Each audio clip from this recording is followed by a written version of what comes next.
प्रदीप कुमार जी यमुनानगर से। राधे राधे महाराज जी।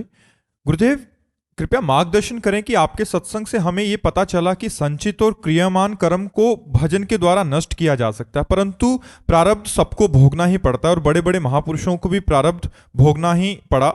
और आपके श्रीमुख से यह भी सुना कि भगवान सर्वशक्तिमान है, सब कुछ करने में समर्थ है महाराज जी, फिर वो अपने भक्तों के प्रारब्ध को पूर्ण रूप से नष्ट क्यों नहीं करते?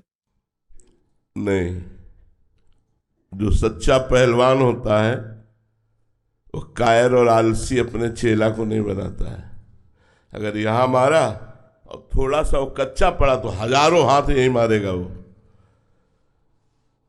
तो फिर भगवान जगत गुरु अपने चेला को कच्चा कैसे रखेंगे? शरीर राग से जो डर रहा है कि प्रारब्ध भोग भगवान मिटा दे, वो कायर है, शरीर रागी है।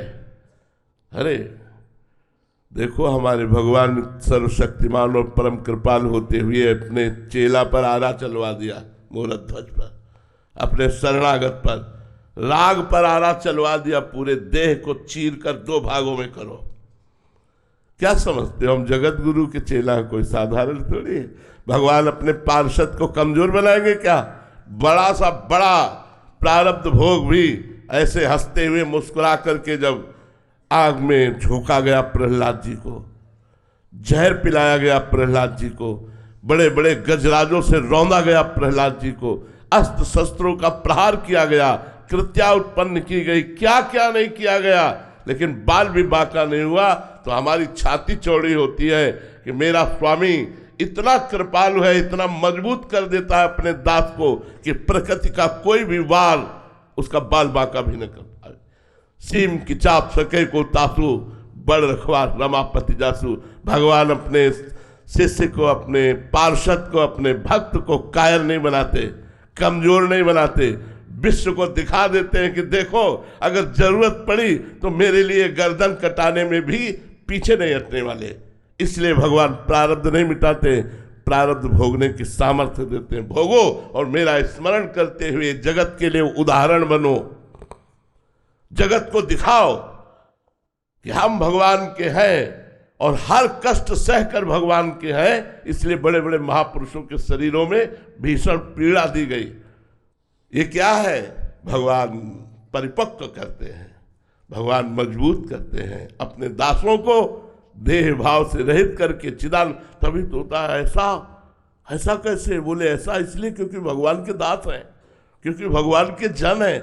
इसलिए सर्वाश्चर्य में भगवान की कृपा, भगवान की कृपा कमजोर नहीं करती। महाराज जी प्रतिकूलता दे के विशेष भजन में रुचि करवाते हैं। बिल्कुल, प्रतिकूलता ही भगवान के साक्षात्कार का योग प्रदान करती है। जब गजेंद्र ने देखा परिवार के सब लोग भाग गए, हाथी हाथिनियां सब छोड़ के चले गए, शरीर का बल भी हार गया, तब उसे याद आई भगवान की। हृदय से पुकारा हरि, 1 सेकेंड में ग्रास से मुक्ति मिल गई। जब द्रौपदी जी ने देखा पांचों पति गर्दन झुकाए हैं, भीष्म आदि मौन धारण किए हैं, भुजाओं का बल थकित हो गया, 10,000 हाथियों का बल रखने वाला दुशासन बलवान खींच रहा है, जब देखा अपनी दांतों से भी साड़ी छूट जाएगी, गोविंद उसी क्षण वस्त्रावतार भगवान का हो गया। तो प्रतिकूलता योग प्रदान करती है भगवान के मिलन की। महाराज जी क्या सभी साधकों के जीवन में आएगी ये कि उसको शरणागत होना ही पड़ेगा प्रभु के चरणों में, या अलग भी स्थितियां हैं? अब ये वैद्य जाने की कौन सी दवा किस मरीज को देनी है। ऐसा तो नहीं कि बुखार में एक ही दवा सबको चलती हो, एक ही डोज सबको दिया जाता हो। एक ही प्रकार का बुखार नहीं होता, कई प्रकार का बुखार होता है, तो कई प्रकार की दवाएं भी होती हैं। अब जैसे अम्बरीश जी हैं, स्वस्थ शरीर है, चक्रवर्ती सम्राट हैं, सारा सुख वैभव है और भगवान के महान भक्त हैं। तो हम जैसे देहाभिमानियों को देह राख से मुक्त करने के लिए अशुभ प्रारब्ध को भगवा कर भगवान पवित्र करके और अपने दिव्य पार्षद रूप को दे करके बुला लेते हैं। ऐसा नहीं है कि सबको कष्ट मिलेगा, सबको प्रतिकूलता मिलेगी। डरो मत, डरो मत, ये सबके लिए नहीं है। भगवान बहुत करुणामय है, बहुत कृपा करते हैं, बहुत दुलार करते हैं। ये अपने पार्षदों से खेलते हैं, दूसरे की ताकत ही नहीं है। वो अपने पार्षदों से खेलते हैं, दूसरों से नहीं। डरो मत, ये दूसरों से खेल नहीं खेलते, ये अपने पार्षदों से खेलते हैं। मन आया तो भरी बाजार में पिटवा दिया, मन आया तो पूरे विश्व को झुकवा दिया। दोनों काम करते रहते हैं। ये अपने पार्षदों से खेलते, दूसरे से नहीं खेलते। इसलिए आप लोग डरो मत, आप लोगों के ऊपर ये खेल खेलने वाले नहीं है। ये खेल खेलते अपने निज पार्षदों से। इनका पार्षद बनने के लिए क्या करना पड़ेगा? हाँ, अब खास बात आई। प्राण न्यौछावर करने पड़ते हैं, सर्वस्व न्यौछावर करना पड़ता है। अपना शब्द केवल भगवान के लिए रखना पड़ता है। अपना शब्द, अपना कौन? तो ढूंढे, पूरे विश्व में कोई नहीं निकला, केवल भगवान निकले। मेरे तो गिरधर गोपाल, दूसरों न कोई। अब दूसरों में शरीर भी है, गिरधर गोपाल के सिवा मेरा कुछ नहीं है। ये प्रभु का शरीर है, चाहे तो अभी कटवा दे, चाहे तो इसे सड़वा दे, चाहे तो इसे पुजवावे, ये उनका है, मेरा नहीं है। सब कुछ समर्पित, तन मन प्राण सर्वस्व समर्पित, अपनापन केवल भगवान से। वो भगवान का निजी पार्षद है। कहा राम रन हतो पचारी, अंतिम श्वास तक भगवान के आदेश का पालन किया। जय विजय है और कोई नहीं है। रावण कुंभकर्ण, और भगवान के सामने भगवान को कटु वचन कहते हुए भगवान पर अस्त्र शस्त्रों का प्रहार। ये तो विरोधी पक्ष में भीष्म जी, महाभागवत और कृष्ण चंद्रजू के शरीर में कितने बाण मारे, कितने अस्त्र मारे। क्यों? क्योंकि वो निजी पार्षद है। अगर कृष्ण की इच्छा है कि प्रहार करो तो चूकेंगे नहीं, एक सेकंड में उनकी आज्ञा का पालन करेंगे।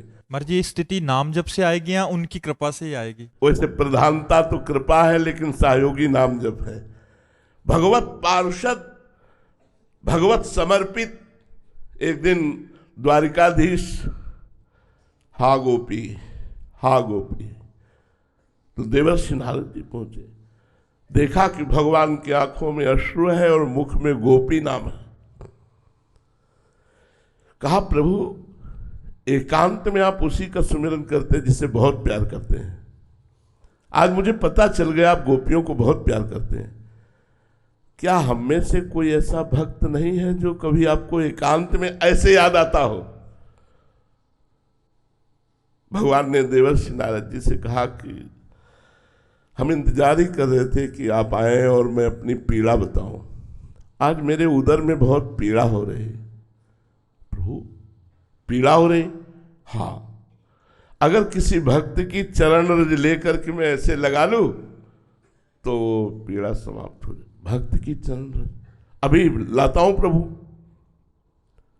अब जिस भक्त से कहें कि आप भगवान के भक्त हैं, अपनी चरण रज दे दो, भगवान के उदर में पीड़ा है, भगवान लगाए। भगवान नरक भेजोगे? भगवान के लिए हम चरण रज दें? अरे नारद जी, कैसी उल्टी बात करते हो।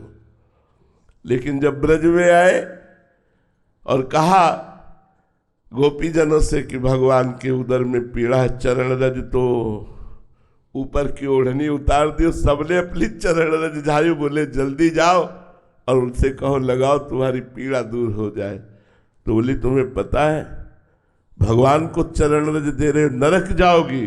अरे बोले हम कोटि कोटि नरक भोगे, मेरे प्रीतम का कष्ट दूर हो जाए। जब जाके बात कही तो भगवान के आंसू आ गए और कहा तुम भी तो भक्त थे, तुमने अपनी चरण रज दी क्या? क्योंकि तुमको एक, अरे भगवान को चरण रज कैसे, अपनी चरण रज नहीं, सर्वस्व भगवान। ऐसा समर्पण तो फिर मालिक और उसका खेल बराबर होता है। ये भगवान के पार्षदों का खेल है, साधारण का खेल नहीं है। ऐसा मत समझो कि बड़े बड़े, देखो उड़िया बाबा के गड़ा से चलवा दिए, 6-6 इंच गड़ा सा फव्वारा, ओम, और अंतर ध्यान हो गए। वो अपने पार्षदों के साथ जो तांडव खेलते हो, दूसरा थर्रा जाएगा। इसलिए घबराओ मत, तुम पार्षद नहीं हो। पार्षद बनने के लिए तैयारी चाहिए, सब कोई कमांडो नहीं बन जाता। इसीलिए भगवान के पार्षद हैं संत जन, भक्त जन, जो सिद्ध पुरुष हैं, पार्षद हैं। हाँ, क्या क्या नहीं हुआ, आप भक्तों के चरित्र पढ़ करके देखिए। और भगवान उनके अधीन हो जाते हैं, उनके चरण दबाते हैं, उनकी आज्ञा का पालन करते हैं अपने भक्तों की। ऐसा प्यार कौन करने वाला है? अखिल ब्रह्मांडों का स्वामी हाथ जोड़े खड़ा रहता है अपने भक्तों के सामने। पग चापू और सेज बिछाऊं, नौकर बनूं हजाम। हाकू बैल बनो गडवारो बिना तनख्वाह रथवान, यही तो मेरे मन में ठणी भगत मेरे मुकुटमणि।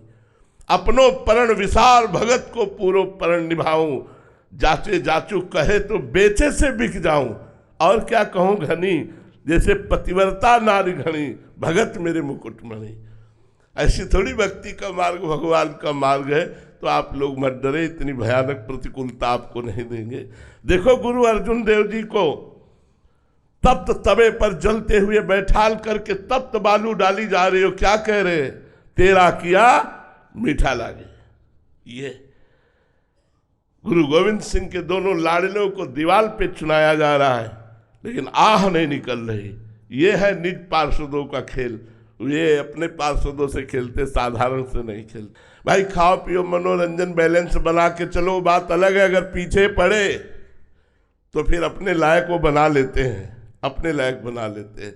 पुजवा के पिटवा के हर तरह से वो अपने लायक, कुम्हार ठोक ठोक के मटकी अपने लायक बना लेता है, धूप में सुखाता है, फिर आवे पे जलाता है, फिर वो बाजार में रखता है। ऐसे भगवान अपने भक्त को परिपक्व करके सतरति सतरति सा लोकांतार्यति मम भक्ति युक्तो भुवनम पुनाद, मेरा भक्त लोक के लोक को पावन कर सकता है, ऐसा भगवान बना देते हैं।